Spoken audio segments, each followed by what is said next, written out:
Hello everyone, welcome to गाइडली।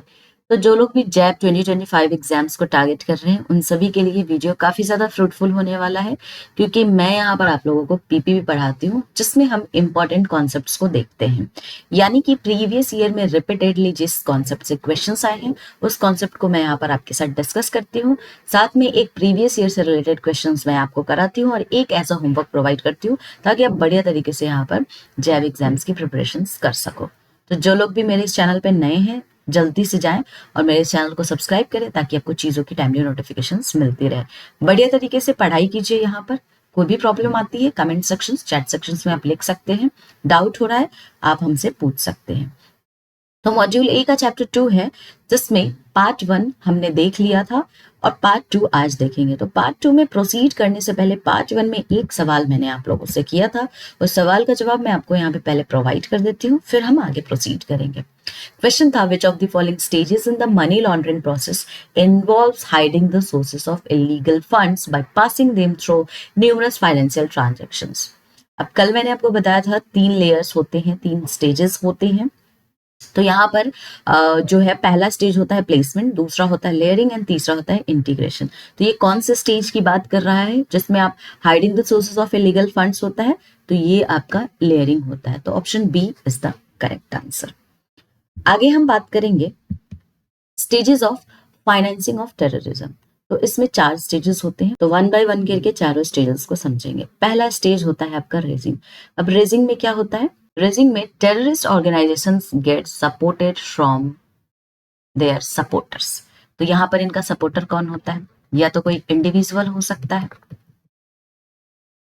या कोई organisation हो सकता है जो इनको हेल्प करता है मनी को रेज करने में। ठीक है, तो यहां पर आप देखेंगे ये 2 तरीके से आ सकते हैं, 2 सोर्सेज हो सकते हैं इसके।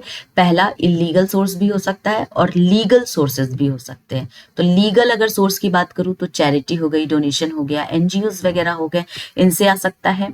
ठीक है, और इलीगल में आपको पता है स्मगलिंग से आ सकता है। तो यहाँ पर दोनों सोर्स से यहाँ पर इनको मनी रेज किया जाता है, मनी का सपोर्ट मिलता है। ठीक है, अब जैसे ही मनी रेज होता है स्टोर करने की बात आती है कि पैसे तो हमने रेज कर लिए फ्रॉम आवर सपोर्टर्स, अब इस फंड को हमको स्टोर करना है यूज करने से पहले। यानी कि इलीगल एक्टिविटीज में, टेररिज्म में हमको इसको यूज करने से पहले इसको कुछ टाइम के लिए हमको कहीं ना कहीं स्टोर करके रखना होगा। तो आप इसको कहाँ स्टोर करते हैं? तो किसी आर्ट एंड एंटिक्स में, क्रिप्टो करेंसीज में कर सकते हैं, फेक बैंक अकाउंट्स बना के वहां पे स्टोर कर सकते हैं, प्रीपेड कार्ड्स हुआ, कैश हो गया, इन सारी चीजों में कुछ टाइम के लिए आप इन्वेस्टमेंट बिजनेस वगैरह में कर सकते हो। तो इसको आप स्टोर करते हो, कुछ टाइम स्टोर किया, स्टोर हो गया, फिर बाद में हम इसका इलीगल एक्टिविटीज के लिए यूज करेंगे। स्टोर होने के बाद आता है मूविंग। मूविंग में क्या होता है? हमने स्टोर कर लिया, पहले रेज किया फिर स्टोर किया, अब आती है मूवमेंट की बारी। अब हम इसको मूव करेंगे, इस फंड को ट्रांसफर करेंगे। ठीक है, टेररिस्ट ऑर्गेनाइजेशंस को।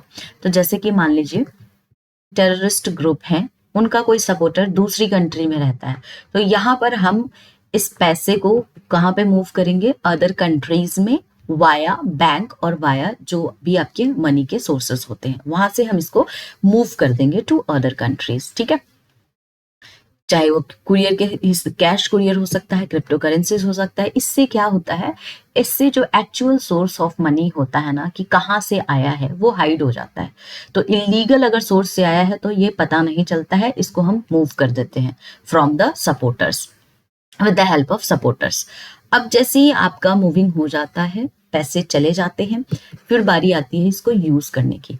तो अब यहाँ पर इस फंड को यूज किया जाता है टेररिज्म एक्टिविटीज में, जैसे कोई वेपन्स वगैरह आपको खरीदना हुआ या किसी ऑर्गेनाइजेशंस पे आपको अटैक वगैरह करना है, तो इसमें फिर आप इस पैसे का इस्तेमाल करते हैं। तो ये आपके 4 स्टेजेस होते हैं जो कि आपके फाइनेंसिंग ऑफ टेररिज्म में किए जाते हैं। तो आपको ये चारों स्टेजेस याद रखना है, एग्जाम में इससे क्वेश्चंस आते हैं। आगे हम बात करते हैं, जब इस तरीके की चीजें हो रही हैं तो इसको प्रिवेंशन करना भी जरूरी है। तो आप देखेंगे कि इंडिया में prevention of money laundering act आया हुआ है, राइट, जिससे हम अपने पैसे को बचाते हैं इलीगल एक्टिविटीज में जाने से। हम अपनी इंडिया को की इकोनॉमी को भी यहाँ पर सेव करते हैं।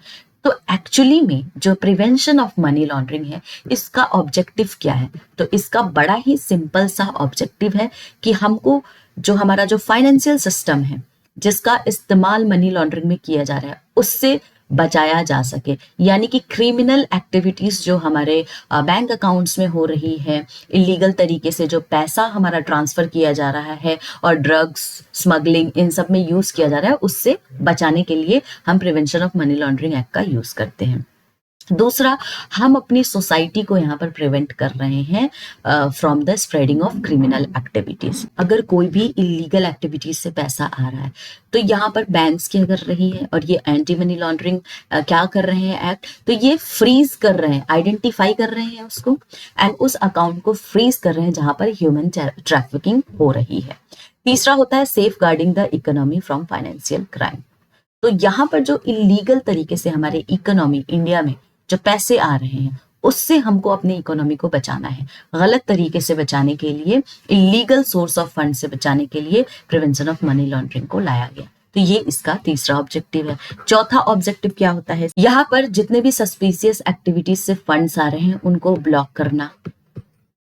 अगर वो अनफेयर मीन से आ रहे हैं तो उनको ब्लॉक करके उनको पहचानना कि ये कौन से रिसोर्स से आया है, ताकि हम अपने इकोनॉमी को, हम अपने सोसाइटी को सेफ रख सके from those type of illegal activities. तो ये इनके 4 आपके ऑब्जेक्टिव्स हैं जिससे एग्जाम्स में क्वेश्चंस आते हैं। तो पहला क्या है, preventing criminal elements from using financial system. दूसरा, preventing the spread of criminal activities in society. तीसरा, safeguarding the economy from financial crime.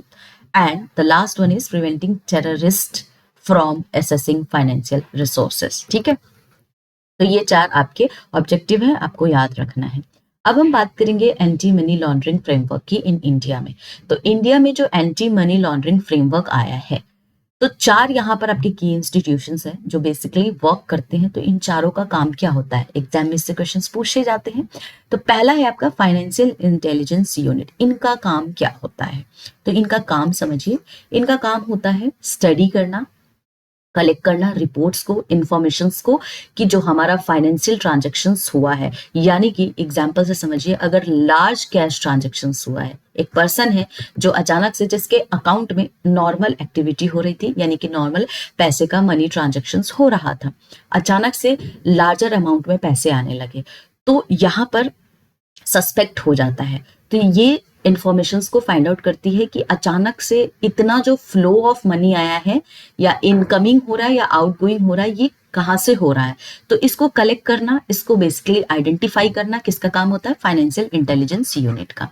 दूसरा आपका यूनिट आता है इन्फोर्समेंट डायरेक्टरेट। अब इनका काम क्या होता है, ये इन्वेस्टिगेट करती है कि ये जो पैसा है कहाँ से आया है, क्या सोर्स है इस पैसे का, ये सारी चीजों को आइडेंटिफाई करती है, इसको ट्रैक करती है, इन्वेस्टिगेट करती है एंड देन इसके अगेंस्ट लीगल एक्शंस लेती है। ये काम किसका होता है, इन्फोर्समेंट डायरेक्टरेट का होता है। जैसे एग्जांपल से समझिए, कोई आदमी है जिसने चोरी किए हुए पैसे से घर खरीदने की कोशिश कर रहा है, तो यहाँ पर ये क्या करेंगी, ट्रैक करेगी, इन्वेस्टिगेट करेगी कि ये सोर्स ऑफ मनी कहाँ से आया है, देन इनके अकाउंट्स को फ्रीज कर देगी, जिस अकाउंट से भी, बैंक अकाउंट से इनका ये जो है पैसा लिंक्ड होगा, उसको यहाँ पर फ्रीज कर देगी और इस प्रॉपर्टी के अगेंस्ट एक्शंस लेगी। तो सीज कर लेती है यहाँ पे ये प्रॉपर्टी को।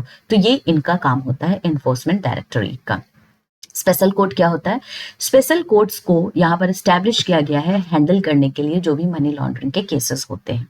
ठीक है, जैसे कोई भी इलीगल तरीके से, मान लीजिए अगर यहाँ पर प्रॉपर्टी खरीदता है और स्पेशल कोड के तहत अगर इसको फाइंड आउट कर लिया जाता है, आइडेंटिफाई कर लिया जाता है कि ये जो पैसे आए हैं या ये जो प्रॉपर्टी है इलीगल पैसे से आया गया है, तो तुरंत उसको फ्रीज कर देती है जो भी इलीगल एक्टिविटीज से आया हुआ है। तो ये इनका काम होता है। चौथा होता है रेगुलेटर्स। रेगुलेटर्स का मतलब रेगुलेटरी बॉडीज, जैसे आपका आरबीआई, सीबीआई।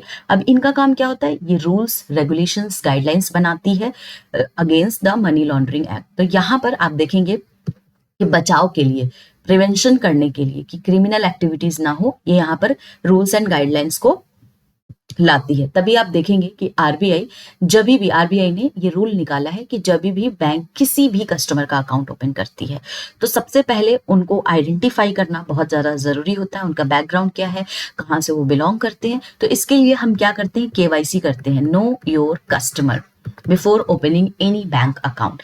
तो हम यहाँ पर इसलिए ये सारी चीजें करते हैं ताकि इलीगल तरीके से अगर कोई भी एक्टिविटीज हो रही है या वो पर्सन किसी इलीगल एक्टिविटीज में इन्वॉल्व है तो उससे बचाया जा सके हमारे बैंक को, हमारे बिजनेस को, हमारी इकोनॉमी को। तो इसके लिए रेगुलेटरी बॉडीज एक्शन लेती है।